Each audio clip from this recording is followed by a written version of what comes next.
It is the Corner Booth here on KORN News Radio. Travis Kriens, Marcus Traxler, and Landon Dierks, those two from the Metro Republic. We do have more amateur baseball here tonight. Just two area teams left. Parks and Mudcats, no-hitter last night versus Kimball White Lake. We'll get to that. Of course, they've got Del Rapids PBR here in the quarterfinals. Tonight, though, right around 5:30, it's the Alexandria Angels looking to join the Parks and Mudcats in the quarterfinals. They've got Why Not Nebraska. Alexandria just trying to wipe out all the Nebraska teams after beating Crofton here last week. Marcus, Landon, you've been to most of the games. I've been to a few of the games. Overriding themes, has there been, as you take a look at this bracket, has there been an upset yet? Has there been a huge upset, even a minor upset? Because we are, we'll be a little over halfway through here. We'll have half the quarterfinals decided by tonight, and most of those top teams, good or bad, they've made it to here through the first round. I would say there hasn't been a notable upset at this point. And yeah, normally you get one or two in the first round. I really wouldn't say there has been. I know last week we talked about Clark with their 6-8-1 record or whatever it was. Well, we weren't really surprised that they beat Wessington Springs in that first round game. And then you look at any of the other matchups, I'm not really seeing anything. I guess I'll let Landon weigh in as well, but I really don't think there's been anything too notable in terms of something going off script. Yeah, I was really the only one that stood out to me is by record, you'd say Clark upset Wessington Springs, but kind of how the game played out too. Wessington Springs let that one get away. Bottom of the eighth. Yeah. And Elk Point, Parks and Mudcats, that was a close game as we expected. Both those teams were ranked. Canova got the better of Castlewood, another game where two teams were ranked in the top 6. But we wouldn't have been surprised by either outcome necessarily. I mean, maybe Flandreau beating Larchwood. Yeah, yesterday, maybe. But again, that's Flandreau. I'd put that on the same level as Clark over. Flandreau was 8-14 coming into this. So, but as we're going to talk about, the Corn Belt has had 6 of the last 16, and I would expect they're going to have a pretty heavy representation in the rest of this bracket as well. That's the theme. If you wanted a Corn theme, Belt. it's a lot of Corn Belt this year, and that's not necessarily new, but there's not really a huge sunshine presence to offset it, like there is at least some years. And so, especially on the bottom half of that bracket, as it started to fill out, it's like, oh, Corn Belt team, Corn Belt team. Oh, 2 more Corn Belt teams. Another Corn Belt team. Yeah, we got a lot of it. What is it? 5 on the bottom half still alive. You got the Hartford Humboldt Gamecocks going to play the Del Rapids Mudcats on Tuesday. You got Flandreau going to play the Wood Ducks on Wednesday. So that's 2 all Corn Belt matchups in the second round. Canova is going to be, I would say, favored to beat Redfield in that game early on Wednesday. So 5 of the final 8. If something happens, you're guaranteed at least 2, at least a couple there. 3. So, yeah. PBR is already there. So, I think Sunshine League got 5 teams in, only 2 left, and Parks and Mudcats already in the quarterfinals. Yeah, it could be 4 of the final 8 for the Corn Belt. Game of the tournament, Landon, was it the first game? You were there. Parkson 5-4 over Elk Point. It goes 12 innings. Best game you've seen, most dramatic. Your take on the first game of this tournament here in 12 innings, only extra inning game we've had so far. Yeah, only extra inning game, and hard to argue when it's the first game of the tournament. You go really deep. The game didn't get over till a quarter after 9, I want to say. That was when maybe the second game started. It was like 8:45 it got over with. So the second game started about 9:15, then that's what I remember. It's just, you don't see that very often. And drama everywhere. Parkson kind of thought they had it won in the bottom of the 9th, and there's a play at the plate, and the runner for Elk Point gets called safe, ties the game, and I believe it was in the 11th. Elk Point gets their runner to third base with, I want to say, 1 out. Yeah, 1 out, and Miles Doyle, who had come in relief of Mason Herman, who had a fantastic 9-inning. That's maybe the best 9-inning pitching performance that didn't get a decision that I've seen in person in maybe ever, but certainly in a long time. And then Miles Doyle comes in, gets a couple of strikeouts, particularly in that situation, to send it to 12, and the Mudcats kind of clutch up there in the 12th and get her done. Survive and advance, and then you made up for it the next day, the first afternoon session, 5 innings. PBR beats Glome 16-0, and then Garrettson Lesterville goes 7-11-1 with 13 runs by PBR. I hear all this crying from you about how they can't stay on schedule. This was great. They didn't have any problem on Thursday afternoon because were they done at 3? The entire session was done before 3 o'clock. So yes, even when would the second game start at 1? Oh yeah, 1 or a little after. So that's what we need. We need a 5-inning game to get that to get those times in. So. And you weren't even there. Appreciate that. You weren't even there to enjoy it. Couldn't get Cologne in, couldn't get the Bronx in from Lesterville. Alexandria, shaky start to this tournament. They beat Crofton 6-4. First inning was not good for the Angels. Ninth inning was not very good for the Angels. They fall behind 3-0 top of the first, and it's kind of, you don't really give Crofton much credit because it was just air after air, a couple errors on the left side of that infield. Some shaky plays, bad defense. That's kind of been a theme as well for some teams that have, Parks and Mudcats get through with some shaky defense. Alexandria does as well. So they dug themselves an early 3-0 hole, but a young team for Alexandria. Do you say this was kind of a nervousness, the reason why these errors happened? Because they kind of settled down afterwards because this is a very young Alexandria team. Yeah, I think probably part of the discussion was, look, we know we're a better team than this, and they just need to play a little closer to that level. So I wasn't surprised that they were able to figure their way out of it. We think they've got pretty good pitching, so their ability to hold, Crofton to just 4 runs, all you got to do is muster enough offense to make that happen. We expect these games to be on the lower scoring side going forward, but all in all, as you said, it's all about advancing, and Alexandria is able to get that first win. Now they're going to run into a very similar team in this game on Monday night against Wynot. And I mean, I would expect Alexandria to be in a strong position to move on as well, because if they hit, pitch, play defense, they're going to have a great chance to advance. And Ben Wilbur with a solo home run to get the offense going. Dakota Munger had an RBI triple. AJ Wilbur came on for a 3-inning save. I don't want to summon the name here, but I will, of Trevor Vermillion. But AJ Wilbur, kind of a similar delivery, not as exaggerated as Trevor Vermillion was, but he's got an ERA of .07, and he kind of closed the door there. And obviously, he's thrown a lot of innings this year. He's a young arm, and I think he's given up maybe 4 or 5 runs all year. So they use him in relief. And we talked about the Alexandria pitching staff, Landon. It's very young. It's a very young pitching staff, and we saw them pitch pretty well here in game 1 despite the errors. But how do you think that pitching staff kind of, with Wilbur and everybody else that they've got throwing here for the rest of the tournament? Well, it strikes me that it feels similar to what we just seen out of the Mudcats. The 3 pitchers, well, I guess 4, that the Mudcats have used, 3 of them were making their tournament debuts, and 1 was a pickup player. That seems like a pretty similar boat to where Alexandria is at this point. I mean, I think Alexandria's pitching is one of the strengths of any team in this tournament, and I think that's going to be a huge asset going forward. It would be interesting if we get to Saturday and maybe the Mudcats and Alexandria would run into each other. They both got hurdles before they get that far, but just really solid pitching and a lot of different options. I think if you find yourself in a jam, or maybe a first inning doesn't go the way you want to, guy doesn't have his stuff, they've got options if they want to try to work their way out of that. So I would agree. Alexandria with Wynot, Nebraska tonight at 5:30. We talked about kind of how favorable the Alexandria part of the bracket could be. It might be they would take on a Lennox or Volga winner if they beat Wynot tonight. I know you like the Volga. They've got Domberger from Millbank, and we'll see. Does he pitch again tonight? We'll see. And if they get by, do they get him next round? So that's a big pickup for them. Just the way Millbank has used Domberger in the past, I would not expect him to pitch on Monday. Then that would leave him open to come back on Thursday in the quarterfinals. So that's intriguing, because they have not been super aggressive with him in the last. I mean, he's pitched that first game recently, and then not in game 2 and they've had times where they were playing Wednesday and then wouldn't play again until Sunday, and it was maybe an opening that they could use him early in the or use him twice early in the tournament. They haven't done that, so that's informs my thinking, but watch him come out and throw 150 pitches in this second round game and prove me wrong. So the Volga game was one I was not at in the first round. Do they have a lot of players from that Legion team that did really well? They have a few of them. Yeah. And I think that's kind of a theme. I know we've written about that in the past, but not an insignificant number of Legion players that have contributed in this tournament already. Volga has that. Clark started 3 of them, as we maybe thought about, including on the mound. So the Dinos' impact being felt in this tournament. I know both the Gamecocks and Wood Ducks have had West Central players involved.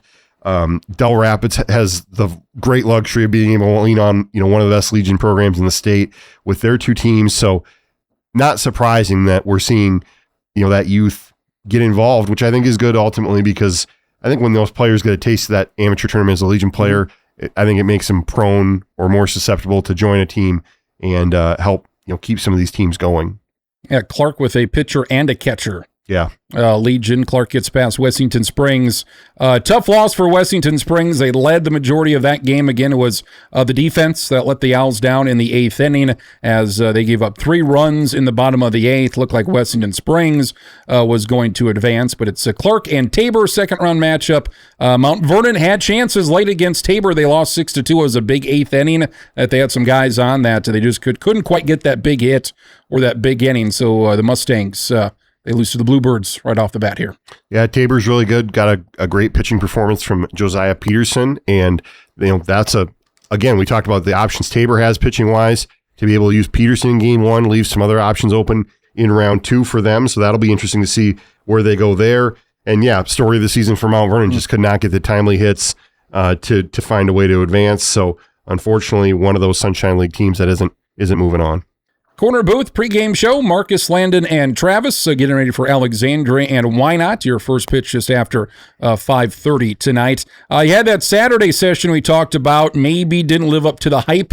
You had Parkston Rays. They lose 2-1 to the Hartford Humboldt Gamecocks. The Mudcats of Del Rapids beat Winter Cologne 11-3. Canova beat Castlewood 7-1. The Parkston Humboldt Hartford game, pitching duel. The pace, Marcus. The pace of this game was glacially slow. 2 good pitching performances. One really good pitching performance. Carter Summer for the Rays pitched 8+ innings, gave up the 7 walks, had 9 strikeouts. Blake Swoboda, I think, had the best pitching performance so far. 14 strikeouts, complete game. He walked 1. Yeah. He was really good. 1 run, gave up 5 hits. He was really good. But rematch of the championship game, Parkston's offense was shut down there. Blake Swoboda, I thought, was top-notch. Yeah, the Rays got, Swoboded. They did. They got a couple timely hits, but just not able to string enough along to, keep their team in the game. And Swoboda, I had to sort of be reminded, oh yeah, he was on the Canaries. Oh yeah, he got a sniff or 2 with professional baseball, and he pitched brilliantly. And I thought it was interesting. Both these teams had the ability to have a pitching duel like this, but last year they played in the championship game. It was 10-8. They played in one of the first games this year. It was 10-6. The Rays won that one as well. But both teams kind of felt like, hey, it's maybe possible that we're going to play in a very low scoring game. And, Gamecocks able to get that victory and now, get the luxury of playing the Del Rapids Mudcats in round 2. The second game, Winter Cologne and Del Rapids, you wrote about the pregame festivities for Winter Cologne and honoring their 2 players. Yeah, Reed Harder and Chandler Bakley obviously, passed away in that car crash in January. And, just I think in some ways we talk about how great amateur baseball is because we get this sense of community and we get this, 32 teams. And for a lot of them, the highlight is getting to the state tournament. And I think for a lot of the amateur baseball community, this was a chance to pay their tribute to 2 ball players that people cared a lot about. That I think played the game the right way. I believe Landon and I both probably talked to them at different stages over the years. And I think represented Winter Cologne and amateur baseball in all the right ways. And so when you bring out the players' wives to throw out the first pitch and one of their teammates is honored the game before after he has 3 hits and is the comeback player of the year because he almost lost a finger. There were just a lot of forces there involved that made it for a very emotional day. And I think, unfortunately for Winter Cologne, their season comes to an end. They'd be the first to tell you, they told me, very long season, very difficult season. But I think a proper recognition on Saturday for those 2 players. In that Saturday game for the Parkston Rays, another pickup player who performed really well was Kenyon Kuiper from Platt. Had a hit. Landon, that outfield assist was... He starts the game. He starts the game with a 9-3 double play, fly ball to right. Unfortunately, Cam Quigley got thrown out 3 times. I think he was the one that got thrown out at home in that 8th inning. Parkson, you're down 2-1. You got a messy situation, bottom of the 8th. Another fly ball to Kuiper in right, and he just guns down Quigley. An amazing throw. It may or may not have bounced like right in front of the plate in the dirt, but that's maybe the best throw I've ever seen in right field. It was medium depth at worst. Yeah.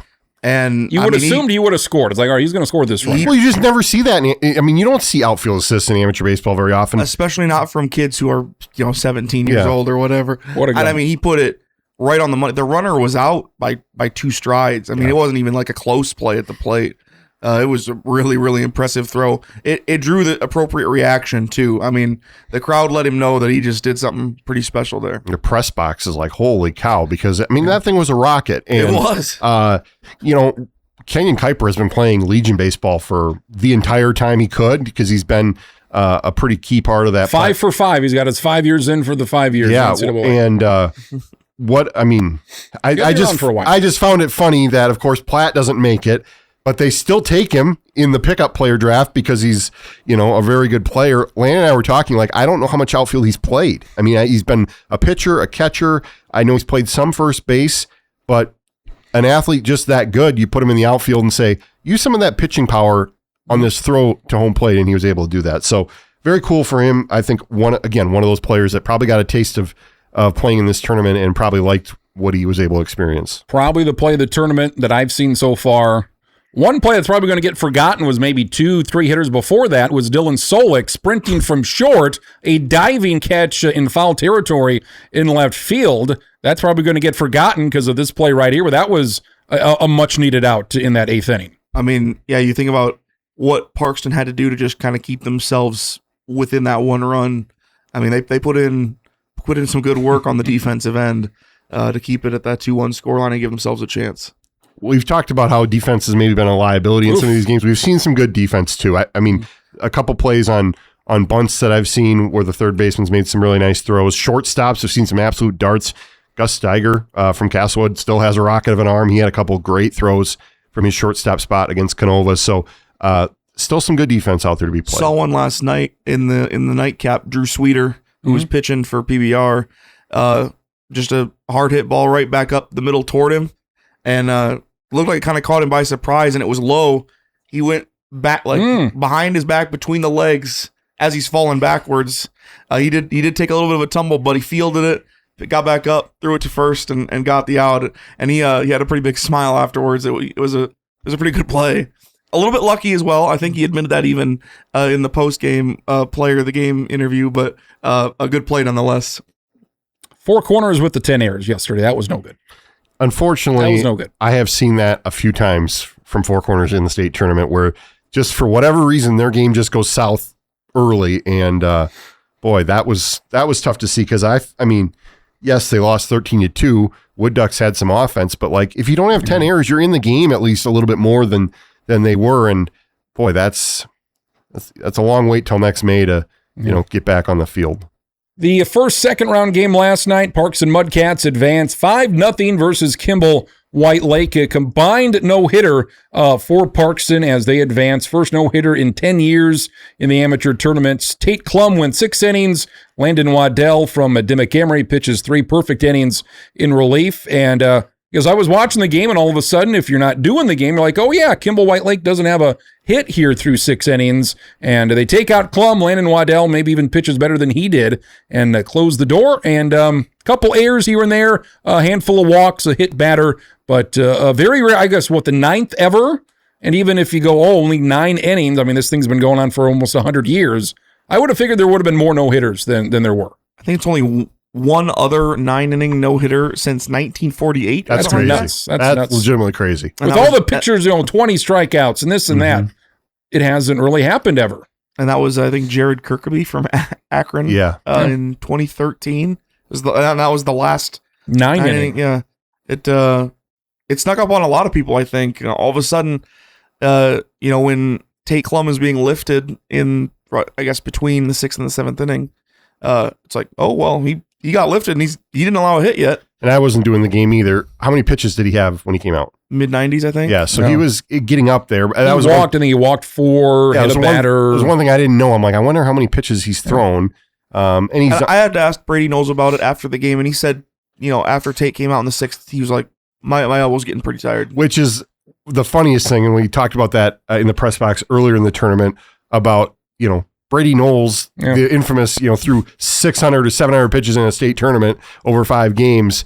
Even he's got to keep an eye on like, hey, I'm not going to, blow out somebody's arm, even though I threw a lot of pitches in his day. So I always find that funny of the dynamic there. But Landon Waddell, I mean, there are not closers really in amateur baseball because you start or you come in whenever you come in, but he looked like a closer, 3-inning closer, the way he pitched there, and he seems like he kind of is a natural fit for that. So wouldn't be surprised if it's a successful tournament that maybe he comes back at some other stage in a relief spot for the Mudcats to help him out if they need it. And as we've talked about it many times in the past, that's what you want to use a pickup player to kind of help fill out your needs, and that's a proper use of one there for him. So yeah, kind of cool to have some mystery, especially since it's something that hasn't happened in more than a decade. And I was watching that 0 in the scoreboard, and especially when you get to the 7th inning, 8th inning, there was one play where it was an error, very clearly an error, but you're watching that, and quite frankly, it's a kid running the game changer. There's some collective talk about whether it should be a hit or an error.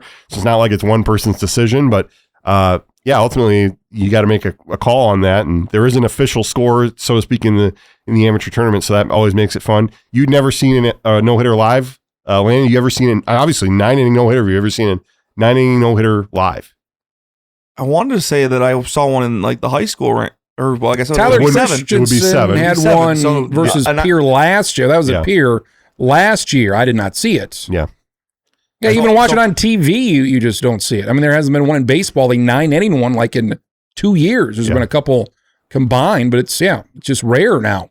Yeah, I saw the Arkansas pitcher Gage Wood do it at the College World Series last year, but before that, I'd never seen a no-hitter, real no-hitter live in person, and I'd put the one from Sunday night on the list because, I mean, you just don't see that very often. And just to go back to Landon Waddell for a second, because I talked to him afterward as well, and he's normally a starter, and I mean, he's been a starter like his whole career through high school and everything. So I asked him about that, like, what's going through your mind kind of when you're getting the ball in the 7th inning, and I'm sure you have to be aware that there's a 0 on the scoreboard. He's like, well, I was pretty aware that there was still no hits allowed. And he's like, usually, as a starter, he's like, I kind of know where I'm at. Mm-hmm. He's like, I've never had this situation before. It was very unique for him. So, kudos to him for going out in an unfamiliar spot and getting it done. I like the quote that you had from Tate Klum of basically turning to Landon Waddell, being like, you got 9 outs to get, kid. Go make it happen, and even though he's younger, probably. He's younger, yeah. So, but almost like a grizzly old manager, like, get these 9 outs, so. Had a big line to get in. I was in the crowd last night, and Parks and Mudcats, Kimball White Lake. We get there at 5:15. All right, we'll get there, kind of just get right in, get our spot, and we park, and we see there's a bunch of Kimball and Parkston people. Oh, they're probably tailgating, it looks like. No, that's the line to get in. So what the previous games, Wood Ducks, Four Corners, those went long. Is that why the first game or the first night session on Sunday didn't start till 6 o'clock? So was that things went a little bit long on Sunday afternoon? I wanted to bring this because you talked about the glacially pace of the first game Saturday. For you, the second game was longer. Yeah, the first game or the first session didn't get over till after 5:30. Yeah, that was a problem.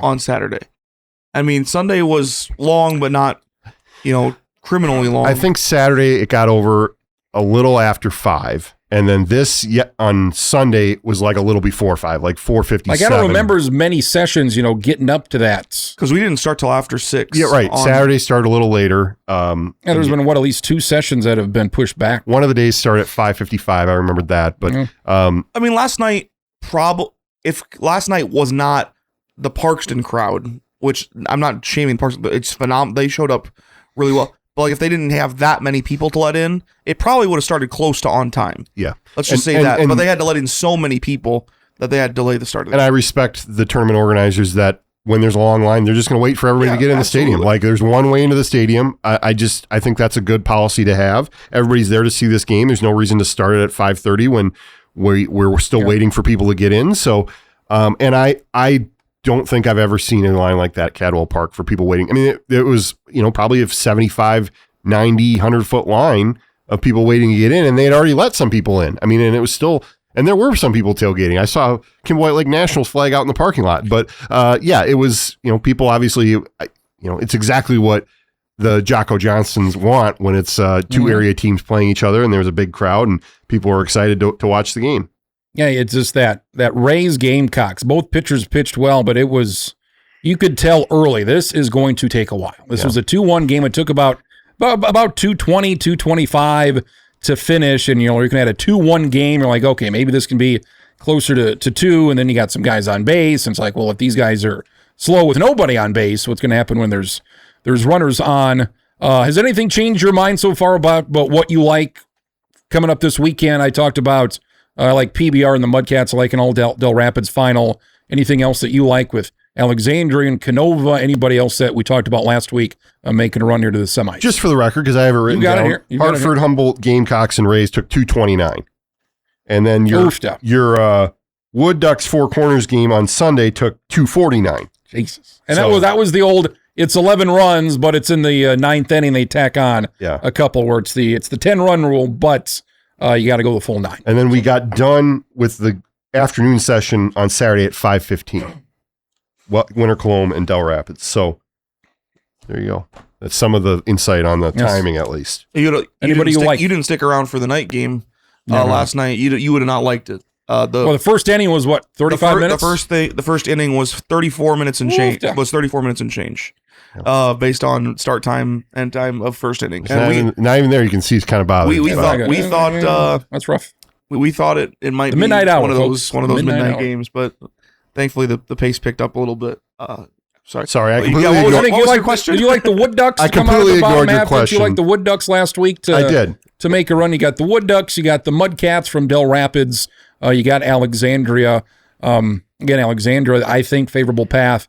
PBR and the Mudcats, that should be a great game here on Thursday. I still like an all Del Rapids final. Anything else change or solidify your thoughts from last week? Canova got that first round win. I think that's big because now I like them to get to the quarterfinals. And the way they played in that game would seem to indicate they are ready for the state tournament. They were the first ones to admit that they did not play their best in the district tournament. A couple long games, Garrett Gassman said, and their defense wasn't as sharp. And it was a lot better on Saturday to get that first win against Castlewood Ravens. So, I mean, I think they've got a great chance to maybe get to that semifinal, but they'd have to go through a Corn Belt team in the quarters. That's not going to be easy. And then potentially Gamecocks, Del Rapids Mudcats, Tabor in that semifinal if Tabor's able to get that upset. So, because wasn't it last year, Landon, or 2 years ago, Tabor took out the Mudcats? I think that might even be 3. I think it was 2023. So there's a little bit of history if those two teams do run into each other in that quarterfinal, Tabor and the Del Rapids Mudcats. Hartford Humboldt Wood Ducks, they're 3-0 versus Flandreau this year. Can you beat a team 4 times? 8-6, 6-4, and then 12-3 early in the year. And then the Hartford Humboldt Gamecocks, they're 0-2 versus the Del Rapids Mudcats. Not so close, 9-5 and 14-9. And we didn't talk about it in the preview, but I think the Wood Ducks had beaten Del Rapids PBR at the very end of the season, which, that was, one of the, I mean, the Wood Ducks have a good record, but you saw some of that, the top teams in the Corn Belt were beaten by teams further down in the order. But as you said, the matchups as they line up in this second round favor one team, at least in terms of how the regular season went. Looking forward to the crowd Thursday. If it's Parkston, it is Parkston, the Parkston Mudcats and PBR. Your first game, if it's Alexandria, if they can win tonight, they would play the night sessions on Thursday. Very meaty. It'd be a packed house on a Thursday. Veterans night as well. Buckets. So buckets will go out the door in terms of ice and cold beverage. You've got the Parkston Mudcats at 17-7. Del Rapids PBR at 18-5 right there. That sounds good to me. And I mean, Alexandria, if they're able to win this game, would have 18 wins on the season. So just in terms of what you look for in teams late in the bracket, they all fit the criteria. And if the Angels make it to a Saturday, whoever they play, that's going to be a huge, huge game. Yeah. Yep. Best uniforms that you've seen, Landon. Any uniforms that, look at these guys. Maybe it's the same ones they always wear, but it's like, you know what? Those are some of my favorite uniforms that I see every year. It was a new uniform to me anyway, because I feel like I'm used to seeing them wear, I believe it was like a kind of a very deep purple top and like darker darker bottoms, if I recall, or maybe it was gray bottoms in past editions of the tournament. Castlewood looked sharp. Good. They wore like this cream color with purple writing. I really liked that. We had some dialogue about the Parks and Mudcats and their City Connect uniforms from Wednesday. There were mixed reviews about them. I mean, they should have. They wore gray. I don't like gray. The gray never works. I liked it because it had. I know they're going for the patriotic angle, but I don't think any team looks good in like their gray alternates. It's just no good. I think for me, I love the Del Rapids PBR just entire uniform combo. They've got great ones. Garrett's and Blue Jays, just because they're using the Blue Jays, they are already in a great spot. I think they have the 3 uniforms, and they're all modeled off, late 80s or mid 80s Toronto Blue Jays. It's a good place to work from. Lennox Bandits, not good. Pinstripes with that's some orange. Heavy, no, black and white. They kind of looked like the Chicago White Sox. Heavy serif font, not good. With the Valley Springs Dogs, what'd they bring to the table here? It was pretty basic. They just said the Valley on the front, and the back of the back patch of their hat said Dogs. I mean, it was black jersey, yellow writing, maybe even red numbers. It was fine. Yeah. Underrated Four Corners and Wood Ducks was a decent uniform matchup as well. Wood Ducks had their Woody's uniforms that were green. They were kind of nice. They have unfortunately, I believe, lost all 3 of their tournament games in history. I do like the Burke Bombers uniforms. The light blue just does it for me. Yeah. They kind of have the striping, the red numbers pop. I like the Burke Bombers. On that similar vein of teams from the Pony Hills that have really struggled, Cologne Chaos, also not the strongest uniform combo. They had the deep green, but they've decided to have kind of an old gold outline of the numbers. It just doesn't work. It doesn't work. They need to go back to the forest green and the white. It just works. It's your Cologne. That's what you got to do. Some of the new teams, I think they've got good, whether it's good uniforms or at least good nicknames. There's a lot of Blue Jays out there. There's a lot of, they've been around for a while. The Valley Springs Dogs, that's a good, different nickname. It's different. Hartford Humboldt. I wouldn't say it's good. It's different. It's different. It's not a cat. It's not your usual animal. You don't see a lot of dogs. It's not the Bulldogs. Hartford Humboldt with the Wood Ducks and the Gamecocks. I almost would like it better if it was like dogs with the AW instead of... Oh, jeepers. Like the dogs. Well, that's Baltic, the River Dogs, and they have not made the state tournament recently. Like if someone was named the Cats, you'd like that? No, I would not like that. Then why do you like the Dogs? It's the same thing. Because there's a lot of cats, there's not a lot of dogs. That makes no sense. Blank Cats. Who else is named the Dogs? You just said blank dogs. You said Bulldogs. But it's not a bulldog. It's something. There's bulldogs. Yeah, I'm not saying it's a something cat. I'm just saying. They're the Motor City Kitties. Is there another dog in the state? Does another team have a dog logo for amateur baseball? Baltic River Dogs. We never hear from them because they aren't particularly good. No. But they're one of the other dog teams that I can think of. Yeah, and whether it's Tigers or Lions, just in general, it's a pretty generic name. I like when the names are Lennox Bandits. Good job for Lennox modeled Bandits. After people. So we got the Fire Chiefs, we got the Gang, we got the Bandits, we got the Fire Chiefs is an elite. Bombers, like the Bombers. That counts. There's just some that are classic that I just really like. When I see the Larchwood Diamonds, Traders, I like it. Traders is good. And they just rip Steelers off the Twins. It's go perfect. To your local, go to Sioux Falls, buy Twins, go to Watertown, wherever you got to go to. Yeah. So, and Tabor Bluebirds, I mean, the logo is as old as anything. The nickname KORNer is old. Yeah, it's great. So, some good logo. And you got the Parks and Rays. They've been around now for 4 years. And they're not stealing the Tampa Bay Rays because they look completely different. They've got like Carolina blue is what I would call it. So, it's that they made they have their own logo with the R on the hat. I like that they kind of made their own identity. Steal from Renner? Did they not steal from Renner? Is it a little different than Renner? A little different, I'd say. A little difference. Best jerseys. We talked a little bit last night. Some jerseys that we saw, whether it's a jersey or a jersey. Yeah. I wore my Kirby Puckett last night. Anything that you've seen that stuck out? We saw Luis Arraez Twins last night. We've seen Randy Arozarena. Rafael Devers Giants. Jersey. So that's new. He was just there last year. Yeah, somebody had a Royce Rakes shirt on. Like that. Kenneth Walker III. That was a late edition last night coming out of nowhere. literally coming out of nowhere. Yeah. I honestly, Sunday night was the first time I was just in the crowd. Kind of looking at so when you're in the press box, you're not always looking as closely. So I had not really paid attention before Sunday night. If folks haven't made it out to the games yet, Mitchell Baseball Association has this raffle, 52 cases of beer. You mentioned, Landon, you might throw a big shindig. What in the hell are you going to do with 52 cases of beer? Is somebody going to donate this? Hey, I'm going to donate this back to the whoever. Let me just say, first they said a pallet of beer. How much is that? And it's like, off the top of my head, I don't know how much is on a pallet of beer because I've never worked in the beer distribution industry. But then they said 52 cases of beer. Okay, you're going to wrap your head around that. Okay, well then I kind of got an idea. So, not to steal Landon's thunder, your thoughts on if you were to win, what would you do with that? You mean when I win? When I win. It's not a question of if. You're right. It's not a question of if. Just party. Throw a shindig for me and my 1,000 best friends. Because that's a lot of beer, but I think it's a really fun giveaway. It's clearly a fun talking point. Is it? I think it's 52. Is that a year's supply, one per I'm week? I'm guessing one per week. You're gonna go through a case a week, are we? But you would I think if that's a good pace. That's a real good pace. If anybody's listening that has the control over this, I think you need to have the pallet, the 52 cases of beer on the field after the game. Sunday afternoon. With the knowledge that not all 52 cases are probably getting out of the ballpark, especially if one of the two teams that wins mid-70s, 75 this weekend. Nice. It's not terrible. Not going to be 90. So I also will say, and I'm just going to call them out. They would have no problem with me saying this, but the Canova gang, they win their game on Saturday. Nothing. Some of these teams love more than just winning their game and then standing behind the dugout and let's just burn through some buckets. And Canova was standing there for hours. Just having a grand time. And that's also what people love about the amateur tournament.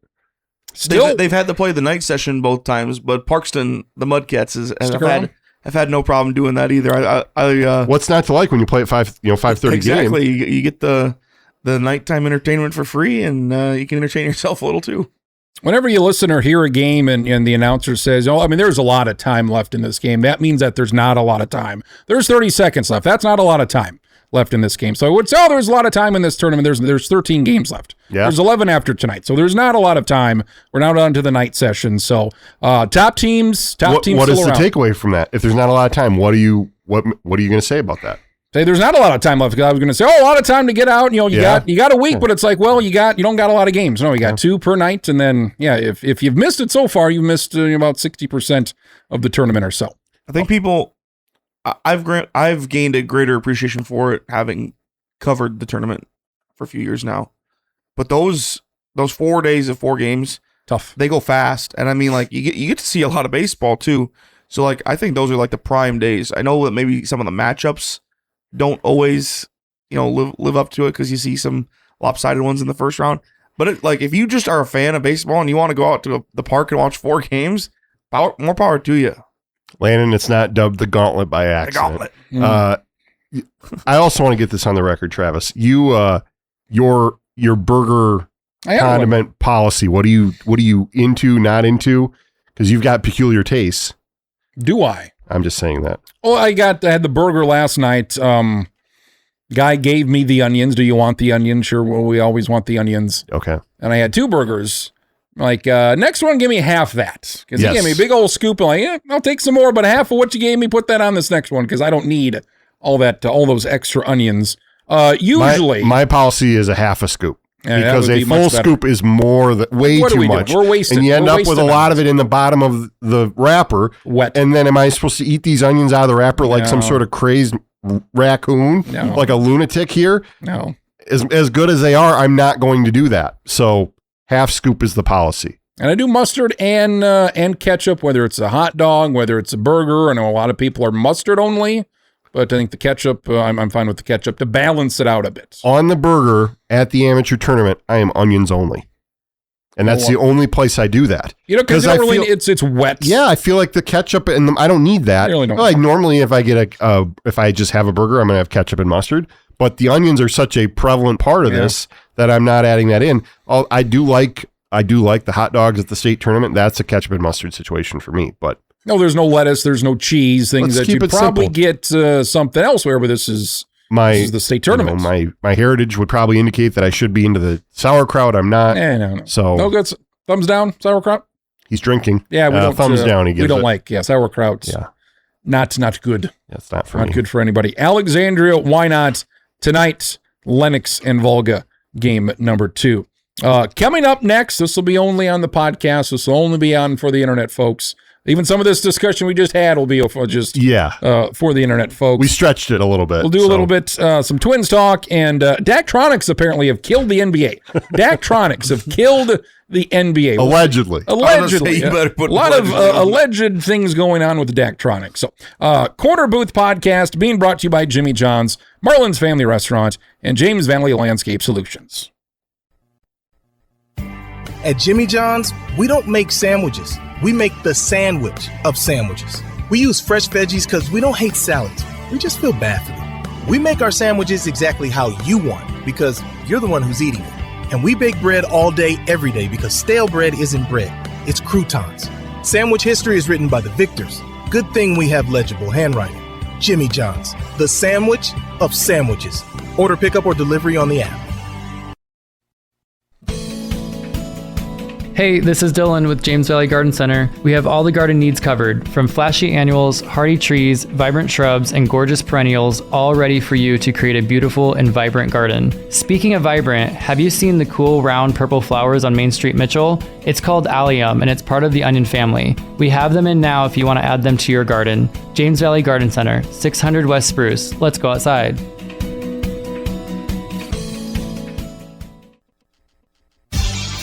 Feeling hungry but not sure what for? The buffet at Marlin's is the perfect choice. So many mouth-watering options, everyone will find something they crave, and no one leaves hungry. Marlin's offers a breakfast buffet on Saturdays and Sundays, 7 to 2, a lunch buffet Monday through Fridays from 11 to 2, then a dinner buffet Friday and Saturday from 5 to 9.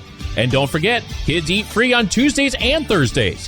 That's Marlin Family Restaurant in Mitchell.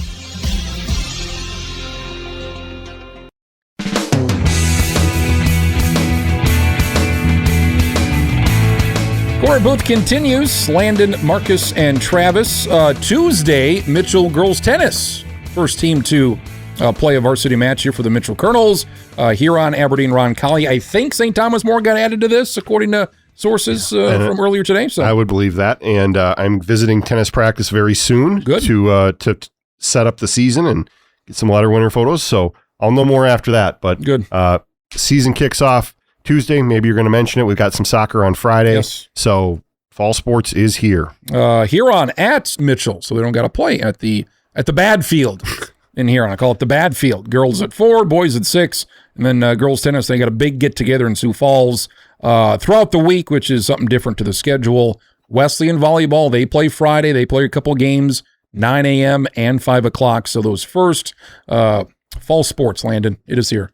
Yeah, and today, as we record this Monday, I'll be visiting Colonel football practice. Yes, because they opened today as well. So yeah, I mean, it is right here, and it's rolling. We'll have everything up and going here before we know it. 9-man and 11B team started practice on Thursday, so they're going as well. You mentioned DW volleyball; they should be ranked in the top 25 on Tuesday, and I would expect to be relatively high. And I just saw kind of a different preseason preview, but they go to Texas this weekend, and then I think they play the weekend after, and they're supposed to play Corbin of Oregon, who is expected to be a top 5 team in the country. So as usual, DW volleyball will be tested in the non-conference. Can you give me a scouting report on Our Lady of the Lake? I just know they're having the tournament. Beautiful I've seen area. the name. Beautiful area. They are in San Antonio, Texas, and they have had the tournament. Or they have been in the NAI tournament, and DW plays them, but I don't know anything else about them. San Antonio, say. San Antonio. Have you heard about the women of San Antonio? I have. I won't go there. According to some folks. Ask Charles Barkley. Look at those guys. And you know where the SDSU women, you know where they start at? It's not they play Iowa State this week, but they don't start till the end of the month. You're talking about volleyball? They go to Pepperdine. Nice. Malibu, California to start the year. Well, wasn't it last December, USD men's basketball went to Pepperdine for 2 games? It's like, you can't ask for, it was like the week before Christmas. We'll stay here for the week. You can't ask for anything better than right before it's cold here, right before Christmas, play a couple games. That's pretty good. Fall sports here Football next week. We'll dive into the football. We'll recap the amateur tournament, and then 9-man? You want to do 9-man preview and 11B? Yeah, sound good. So sound good. Area teams will have a couple games for you next Friday night. We all will have a top 5. You won't. I won't. You need to. Yeah. You can't ask us if you don't bring one to the table. It's a disgrace. But Landon and I will have a top 5. We won't know necessarily where the teams are ranked probably by the time. Poll's going to be out next Monday? Next Monday, yeah. So, okay. But I would guess we'll probably record maybe before that. Maybe after that. Maybe after. Okay. Just after that. All right. So, nationally, there was a story last week. Kawhi Leonard allegedly has received millions of dollars from Daktronics, of all companies.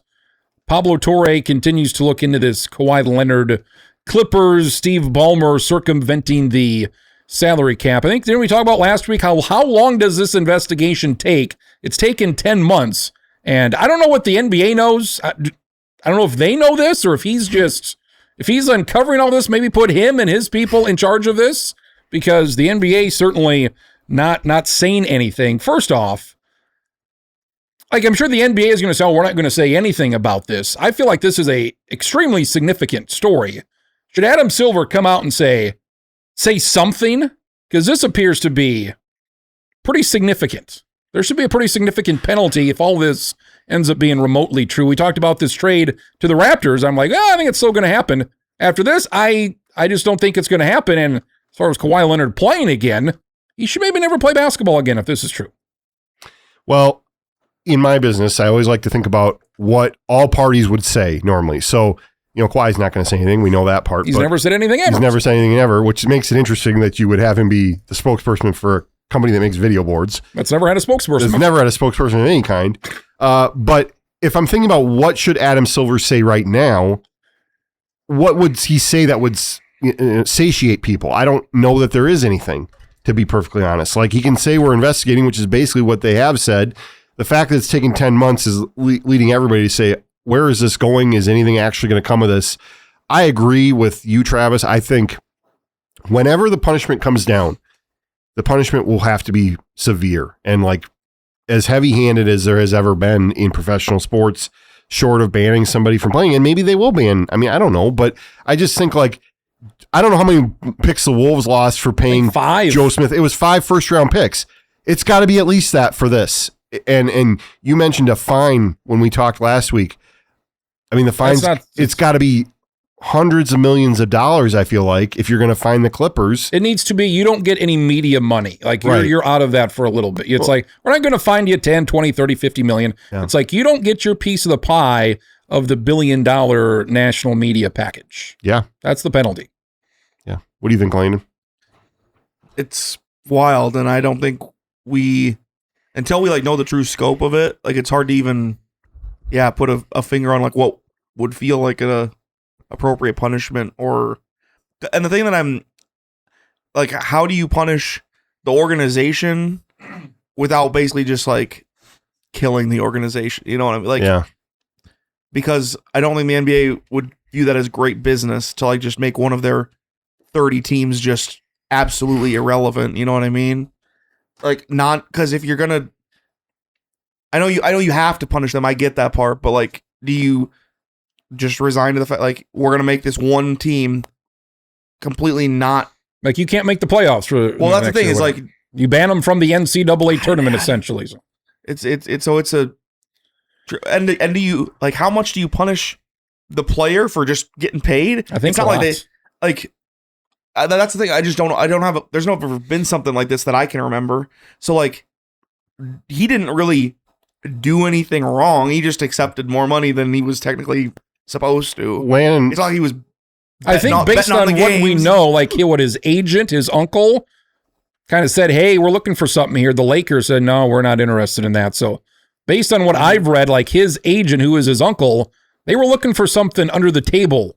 Like this, so because that changes. Because they knew, I haven't read as much into it as you have. Because they knew that whatever he's going to get paid above board was not going to be as much as whatever they thought he was worth. And they thought he was worth more to be able to be paid that way.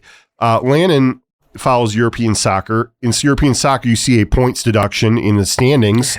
In terms of being promoted or that sort of thing. I think that's something that could happen here, where take away the quarter point. Your standings are, I think you probably just have a season where you play all the games, but you're not eligible for the playoffs. Mm-hmm. And I think it should be a realistic potential thing. I think to your initial question about but does that make every game everybody plays against them meaningless? I mean, it's meaningless for one side. Like if you lose, it's still a loss. It's like, well, we don't want to lose. They'll still, but then on the other side of that, like the people who are playing for the Clippers, like, do they have any incentive to even go out there and try? I mean, yeah, I mean, for future contracts or say, hey, only the players that are like maybe fringe players that won't be guaranteed to get another contract with the Clippers or somebody somewhere else. That's what I was kind of getting at with, like, it's tricky to find a way to punish the whole organization without like taking it out on the players that have nothing to do with it. Yeah. To your point before, I feel like if Pablo Torre hadn't uncovered the aspiration part at the beginning, this maybe we wouldn't be getting anything from it. But the fact that he uncovered all that, I think forced the NBA's hand. And now I would have to think the NBA came across some of these recent developments. I don't know that necessarily. I would just say, like, Pablo Torre's had it a few times where he's teased like, hey, I'm going to have some news on this. The odds of mentioning a company that's based in Brookings, South Dakota that we know about, but we don't hear from them hardly ever. It's infinitesimal odds. I had no possible belief that was going to happen. So that's legitimately crazy. Kawhi Leonard with the Clippers has made anywhere between 45 and 50 million a year. He made 50 million last year. He's set to make 50 million this year. Why did his people feel the need to do this? Especially, you're making 50 million. You don't have any endorsements because he's not a star in the fact that he's marketable. He's a Hall of Fame basketball player, but he's not a star because that's just the way his personality is. He shunned all those things. So what would make you think that he's worth more than that when he's not actively participating in any of that? I think he maybe has been in the New Balance stuff. That's the one thing I can think of. A non-speaking role. Yeah, he's not talking about how great New Balance is. And it's New Balance for all good. Yeah. So aside, I'm sure, part of sports industry is people telling you can make more money and those people getting paid too. So I'm sure, his Uncle Dennis, that's his agent. I'm sure Uncle Dennis has a, myopic view of the world and thinks that he's going to be able to make all this money because then he would make more money too. And that's just, his personality does not point to him being a big marketable star when you don't ever say anything. Companies want they want personality. They want personality. Even if you're not a good player, it's like, well, you're a star. And especially now, you're telling me that. Laugh. That doesn't get you. Well, and now we're further away. I don't know how many years was it that he won the title? 2021? It's been a while. It wasn't like it was last year.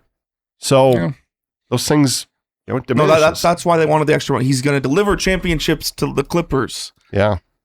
I think they've missed the postseason more times than they've made it. He's missed a lot of games. And he's been hurt. Yeah, it's... I just don't know why they decided, we need more money. Ego. And you would think, okay, if we do this and get caught, this is not good. This is a 10-game suspension. Travis, we're smarter than the average. No one's ever going to catch on. Then you got Steve Ballmer.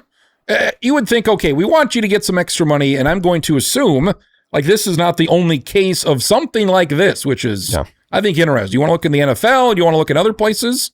Tom Brady, whoever else, where else can you look to find, circumventing the salary cap? The other thing that sticks with me now in retrospect is related to Pablo Torre's initial reporting about aspiration. And Mark Cuban, one of the most boisterous owners there's ever been in sports, instantly took Ballmer's side. It's basically like, there's no way this is happening. It just can't happen. Well, the more it's happened twice now. You're not hearing Cuban defending him now. And you would think that the other 29 owners in the NBA would be super pissed about Ballmer doing this if he did. We're not hearing that either. Why are we not hearing from the other owners who are aggrieved that they got screwed? Maybe because I think they do it too. Yeah. And maybe is this big NBA investigation going to uncover some of that? I doubt it. So I'm interested to see what the future holds. And if you want to do something like this, why not find a legitimate sponsor? You're a billionaire. You're connected to all these people. Why not? Okay, you're in LA. It's like, hey, let's find. Hey, I know people at Microsoft because I used to run Microsoft. Let's do something there. Hey, we want to give you an extra $10 million. Let's make you, you're something legitimate instead of you're in LA. The marketing capital, I guess New York would maybe be that too, but just like there's got to be some sort of business that's out there that wants to associate even with a guy who doesn't say anything ever. And maybe that's, I mean, maybe I'm literally describing aspiration, but it's just, I don't get it. I'll play the devil's naive one for, no, I don't think it's devil's advocate. I think it's just, I'll pretend to be naive for a minute. Let's say this is like a 1-of-1 case. Is there potential that it's 1-of-1 and this actually doesn't happen other places just because Kawhi Leonard is like a 1-of-1 person in the fact that, I mean, at his best, he clearly was one of the very few best players in the whole world, but he's not marketable like, I mean, you brought up Tom Brady. Well, Tom Brady has no trouble making money on the side because he's a charismatic dude and like can get sponsorships from every brand under the sun. Or he's definitely doing that now. Yeah, yeah. Well, he's getting more. But like, Kawhi Leonard probably does not have that same luxury. Like, it's he's not a quarterback. Certainly, there's that too. But like, he just by the nature of his personality, not everyone's knocking down his door to have him associated with their types of brands. So like, I think just the family dynamic of his uncle, who clearly has been angling at some of this stuff in the past, and the fact that Kawhi is not a big time, doesn't have a lot of earning power in terms of marketing. I think there's something to what Landon's saying. Like, there might be special circumstances here that's creating this situation. Not that I want to necessarily trust the other 29 teams to not do this thing. Even Glenn Taylor freaking tried to, do under the table stuff with Joe Smith. But I'm just always one that's like, the more people that are involved, like, it's hard to keep a secret in today's world, especially, when you're talking about billion-dollar businesses and stuff like that. It's hard for me to believe that. I mean, truly, it would have to be a case of basically everybody, and I mean everybody, is doing it, or it's a very one-off. And we've seen Steve Ballmer's desperate to win. He seems like the type of owner that would do this. So, I mean, I don't know. But there was something else I'm forgetting, something else that he did like a few years ago where he tried to do this, and it like went under the radar. Yeah. Because if you read up on it and you listen to the podcasts and the shows, they brought that up too, that this is not the first instance of this. I think it is ironic Steve Ballmer buys the Clippers because Donald Sterling was forced to sell. What are the chances Steve Ballmer is going to have to be forced to sell the Clippers and say, yeah, you can no longer be an owner. You've got this brand new arena. This team is worth, exponentially more than you bought it for 10 years ago, whenever it was. You've got, one of the premier arenas in the country. Maybe they say, you know what? You're going to have to sell. You can no longer be an NBA owner. I think that's where this ends. I think it's going to be hard because he paid a lot of money. He's clearly a very rich person, but could you get somebody else to buy the Clippers? Yeah, probably. So it's not inconceivable. The point of the owner's not saying much. That's an interesting point of why are they not saying, yeah, we don't like this. We don't like you getting Kawhi Leonard. We should get Kawhi Leonard for his asking price. So I think it's the biggest story in sports of the year. I think it's just massive. I think it's big. And I think when you hear all the complaining about what gets covered, doesn't get covered, there should be more talk about this. Yeah, I saw him on a couple, I think he was on Dan Patrick, Pablo Torre was on him, and I think Dan Le Batard. It's like, did anybody else, maybe a couple other shows, it was like, oh yeah, this should be huge breaking news. And we're a ways away. We're, 2 months away from training camps. We're about 3 months away from games, less than 3 months. So I feel like. Usually the NBA has crept earlier and earlier. They start in like mid-October. Late September for training camps. It's like, you're going to have to do something. This cannot go into the season. Well, Kawhi Leonard's going to play. Clippers are here. But again, what are we going to do? We have this trade that was supposed to happen. Yes. That is still hanging out there. You would think that would be an impetus to wrap this up. So I don't know. That would seem to tell me that there's a lot here. And maybe the NBA has sort of kicked this hornet's nest, and now they're realizing, oh yeah, we got a lot we got to figure out here. Oh, and if I to circle all the way back to the beginning, if I'm the Raptors now, I'm like, nope. There's no way. All right. Yeah, there's no way. Yeah. And is this the end of it? Is there another one? This is the second company. I can't imagine there's another one because already it's like, what do you need this extra money for? These are two companies. What do you need? The first one went out of business. So, we're going to go to the little old Brookings, South Dakota. Nobody's going to know that we're paying this guy millions of dollars. And Daktronics, I guess there's no penalty there for them. What is the... You got shareholders, what is the, it's like they're not going to be in the business anymore. So I don't know, maybe they just thought, hey, this is a company that, I don't say nobody's ever heard of them, but it's like, oh, well, Daktronics, maybe you've heard of them. You see them on the scoreboards. pretty big deal. I don't remember who I talked with about it, but it's like, they're not marketing to you and me unless we need a scoreboard to put in our yard. Because, you're sports league. You're not person to person. Or it's, I need a video board for my gas station. Well, that's not them either. They do those things. That's not what we're talking about here. We're talking about building a massive ring video board in a $2 billion or however many billion it was arena. Football stadiums. Yeah.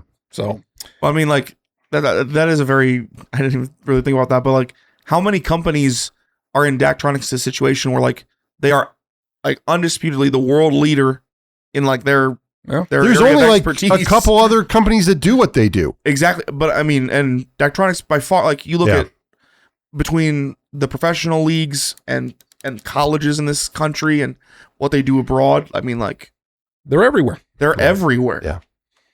So that's an interesting story. Twins called up Kalen Culpepper, shortstop. People were excited about that. A lot of one-run games. These Brewers games, these Seattle games from last week. It comes down to the ninth inning, extra innings. Twins are 3 games under 500.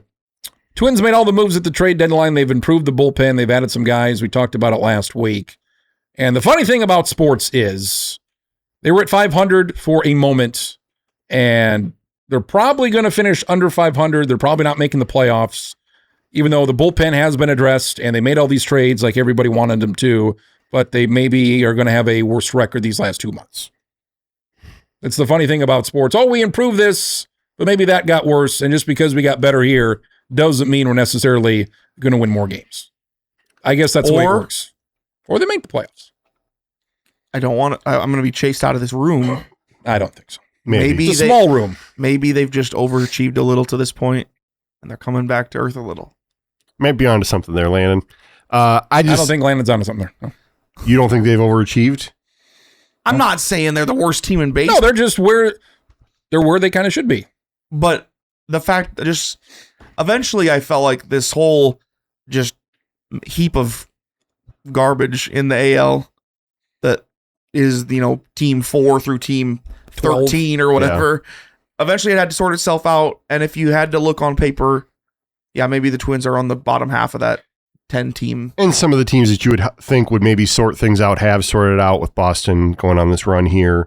We still expect the Yankees to be good. I don't know that the AL Central has really figured anything out necessarily all the way yet, but no.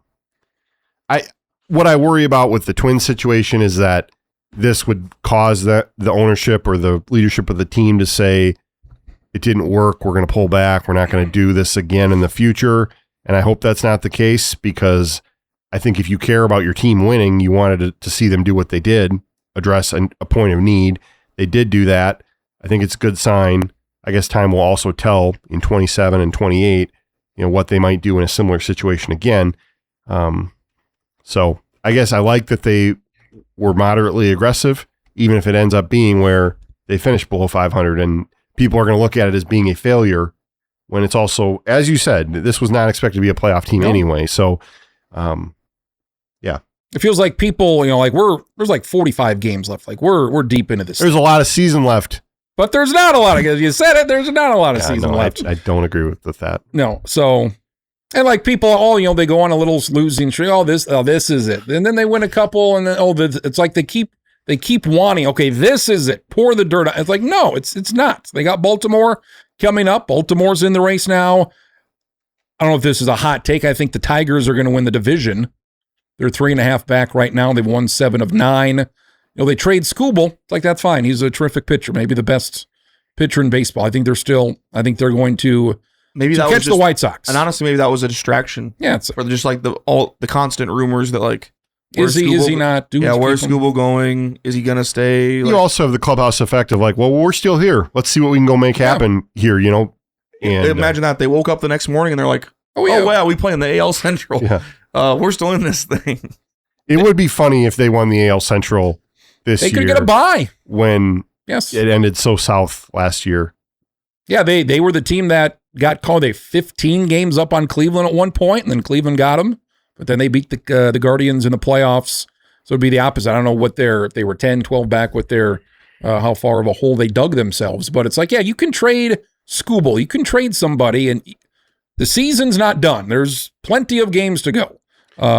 It's kind of like with Texas. Texas was, we lost 5-6 in a row. We're going to be a settler. Jacob DeGrom, do you want to go? Actually, no, I want to stay here. And now they're leading the wild card. They're a half game back of Houston. Like it's very hard to fall out of any race because besides Boston, nobody has done anything, and we are in almost the middle of August. So, just looking at the standings here, MLB.com, the White Sox are in first place in the AL Central, 61-56, and their expected wins are basically where they should be.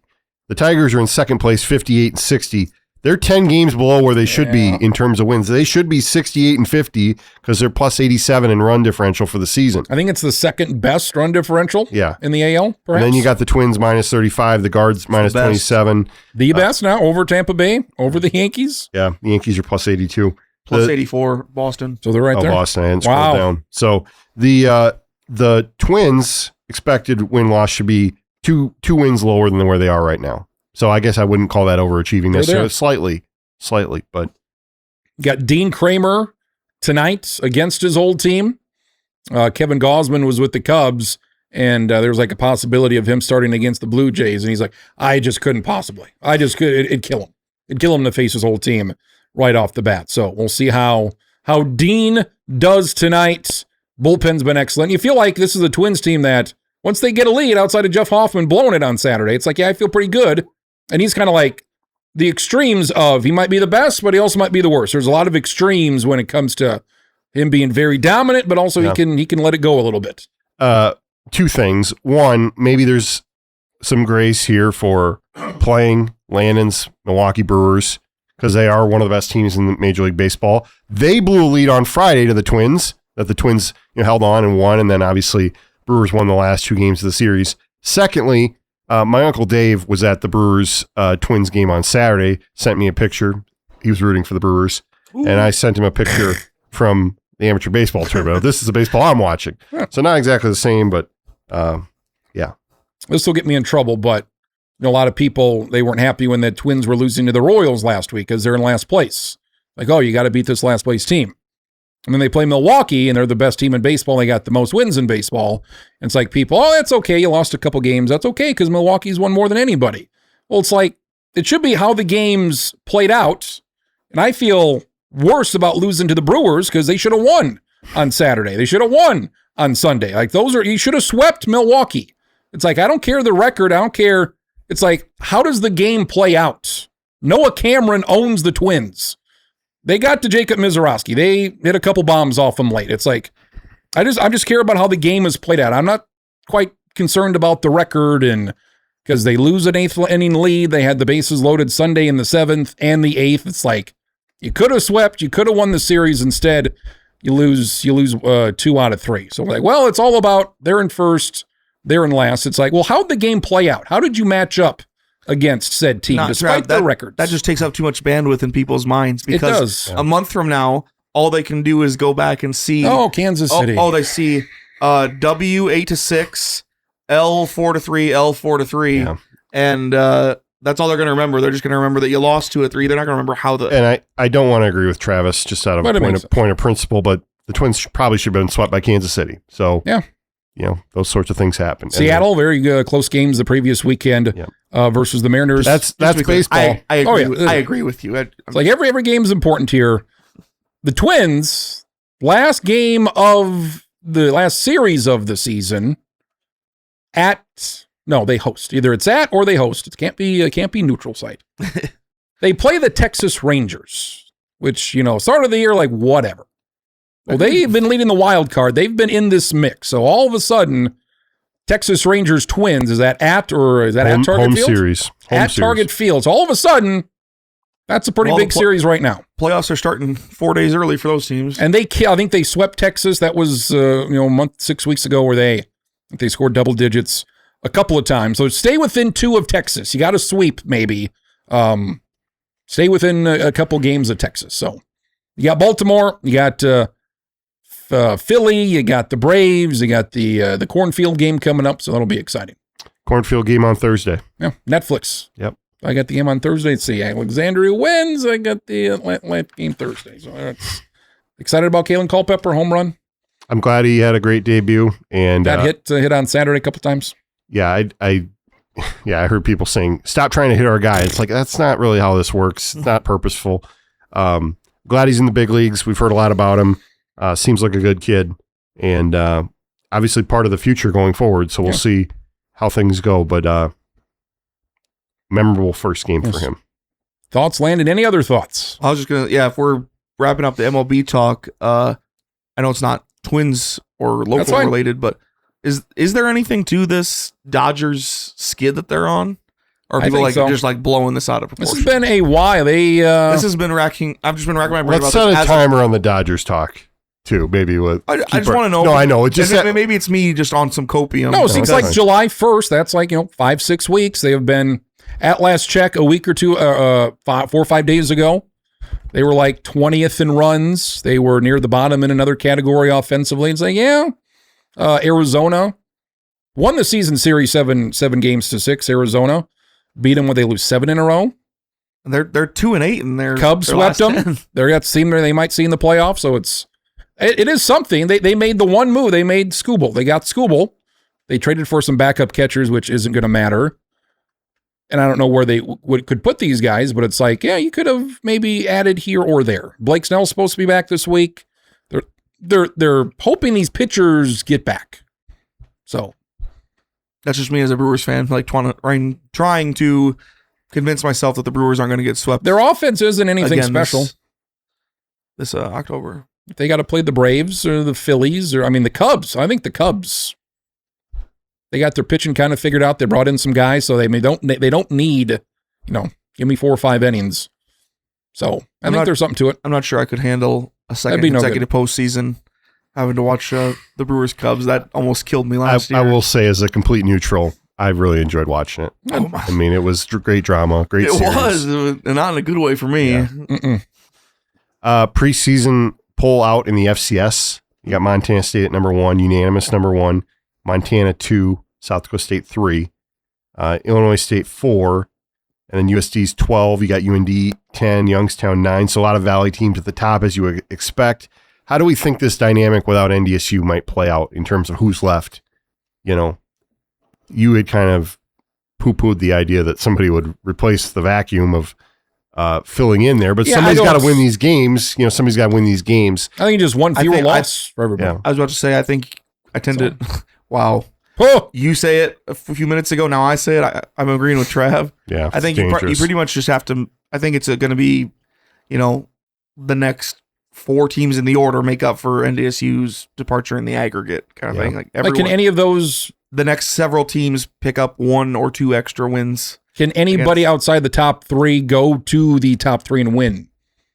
Can they win a semifinal game in Montana? Yeah. In Brookings? I don't think so. Yeah. I think obviously the seeding is going to be tough. I don't think so. I think the seeding obviously is going to be very important. It always is. The 2, the 3, the home games. I think if South Dakota State has the type of season that we all think they might be capable of and is a national power once again, then it's going to be very difficult for anybody to knock them off, I think, in the Valley. Nashville again? Are we back to Nashville second year? Nashville again this year. Good. Illinois State, I think it will be good, but they lost their quarterback. How much of that is, hey, you made the run last year? It's like, I don't know about that. They have some good players there, but they lost players in the key spots, and so that makes a difference. Youngstown, UND. I think Youngstown might be the second best team in the Valley. I think they got a favorable schedule, I think, too. I just have a lot of faith in what the Brungard kid can do. Then the scuttlebutt from Vermilion is that the young, second-year freshman might be the starting quarterback here going forward. I like that move because if he's the future, sure. Let's get to it right now. If they're able to piece everything else together, they might be, making a long run. I don't know necessarily. Did that surprise you at all to hear that? I thought there might have been a chance that they were going to have Cremascoli, the veteran who had been there. I thought there might be a chance he was going to be the starter. And that maybe if it didn't go well, you'd have a midseason change to this guy. But I think now when people transfer all the time, I think there's probably a little bit of pressure to get this guy on the field if you think he's part of your future. Yeah, I agree with that, and I completely understand why, or I think I understand why they're doing it. But it did shock me when I saw that headline, just because you have is he a 5th year? Is Cremascoli a 5th-year senior? I think he might be. I don't remember, but a guy who's been in the program for a long time was back up to Aiden Bauman. So like clearly, they had some faith from the previous coaching staffs that he could get the job done if Bauman went down. And then you bring in another senior transfer. It's like, that seems like it would be a pretty steep hill for a freshman to climb. Yeah. And he's already seemingly won the job. The college sports communicators, the group that is the SIDs, did you see they have the kind of the standard of what people should be using for the years, the classifications for these players? Basically, now that we're going to be on the 5-for-5 thing, freshman, sophomore, junior, senior, fifth year. So there's no third year sophomore. Right, a redshirt freshman isn't really supposed to matter. Right. It would be great if we could just get everybody on that as quickly as we can, or if you're not going to do that, at least have a column that says how many years of eligibility they have left or what their status is, because otherwise I lose track quickly. It is. Amateur baseball wrapping up. Well, I guess we'll call it the season premiere next week with football. Yeah. We get back on pregame shows for Mitchell Colonel, still a couple of weeks away, just to muddy it up since we've gone by so quickly here. I saw like CBS had their fall shows. It was like October 4th. Yeah. Which seems awfully late. And what shows did you watch? Because there's no shows on anymore. It's all FBI this, Chicago Fire Station that, 3 hours of Chicago's police departments, like what? NCIS season 12. Survivor season 50. Blue Blood's been on for 15 years. I'm like, what? And then Grey's Anatomy season 30 coming up and all this stuff. And your Survivor, it's like, what happened to the shows? What happened? Travis, nobody watches it. I know, but put on something. They're doing what costs the least amount and what viewers there are will still watch, or can this show be watched instead of what was the word, syndication? Now it's will people watch it on streaming, and the best like stuff goes to streaming now. I guess I guess the genre of shows. You'd have like the family the sitcom. It'd be like Full House, Home Improvement, those type of shit. And you had Seinfeld, and you had Friends, and I guess The Big Bang Theory might have been like the last big show where it's like, oh, this gets pretty good numbers. Now, like I couldn't even tell you what is the number one show. This is the show that I don't think 15 million people watch it. This might be the oldest sounding conversation we've ever had on the show. Probably from 1998. Is that why I haven't said anything? Yeah. Did you watch any shows? Oh yeah, remember this show as a kid? Remember The Office or whatever? Yeah. There's no it's The Office. It's this show. It's this is the undisputed best show, and it's like it's just a bunch of firemen and policemen and undercover detective. Like how many? How many shows can you watch? Like yes, they do this. They catch the murderer. We got it. It's like 300 episodes of this. And that's why, I would say ABC has done this the most, the game shows. It's the summer, and then they kind of leak into the fall lineup. You got those Family are cheap Feud to make too. Jeopardy. It's like, so. I didn't. Goodbye shows. I don't know. For me anyway, I didn't really get into adult TV shows until streaming became an option. Because I think I basically just graduated straight from PBS to only caring about sports. I'm not waiting a week for the next episode. the PBS cartoons as a young kid after school, and then I got to about age 8, and it's I love sports. I'm only going to watch ESPN. Yeah, sports has always made the lion's share of what I'm watching anyway. I guess there's a DVR if there's something you really want to watch that you can record it, but. Yeah, I guess I'm one of those people where I'm not tuning in to watch the broadcast network shows. Their prime time lineup doesn't matter to me. Was Office the last one that you watched? And even if you didn't watch it live, it's like, I'm going to watch this. It's on NBC. I'm not going to watch it when it happens. But I think even in that time though, especially when it was at its peak, 12 years ago, you would make a point to watch that. Yeah. So I think maybe the one show I've ever tried to catch live with any sort of regularity was The Blacklist when it was still on. I really liked it. And that was on TV for quite a while, wasn't it? 7 or 8 seasons, yeah. And HBO, they got some stuff. So right, and you also have streaming now. But then streaming, if you count streaming, I've if you want to watch any of these, Game of Thrones is I'm not waiting 2 years between seasons. I'm going to wait till it's all done 10 years from now because I don't remember what happened. Well, that's a part of it. I'm not watching it. I don't remember the show now, but wasn't there one of the shows that's been relatively? I know it's been on a streamer, I think, but they've split the seasons in half. They've done 4 seasons over 8 or 9 years. Stranger Things. Stranger Things maybe is the one that's had that where it's there's I mean, and I realize you got the availability of actors, and there's different factors there. And then they, the age. Oh yeah, these kids were 10. Now they're 20. Yeah. Which I was a big fan of Stranger Things, but yeah, it was pretty bizarre. Let's get to it here. Let's get to the end of this. So that's amateur baseball, high school football next week. We're going to talk more about the shows. You said that. No. Oh, okay. I think I'm good on that topic. I think you're good. MetroRepublic.com, a good place to go. Yes, a lot of coverage of all those things sports things we talked about. Previews coming up too. Previewing the seasons. I forgot to mention Corey Odlin won the Activities Director of the Year. Last week they announced it. So in July they did. So congrats to him. I mentioned it to him today, and he's like, they played. So. I know he's been up in the running for that for a couple of years, and certainly Mitchell's had a lot of successes both on and off the field, so that's well deserved on his part. Maybe talk back to school next week.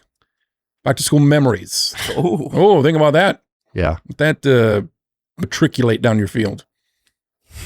For Marcus, for Landon, for Travis, should mention the sponsors one more time: Jimmy John's, Marlins, and James Valley Landscape Solutions, all here in Mitchell. It's a podcast.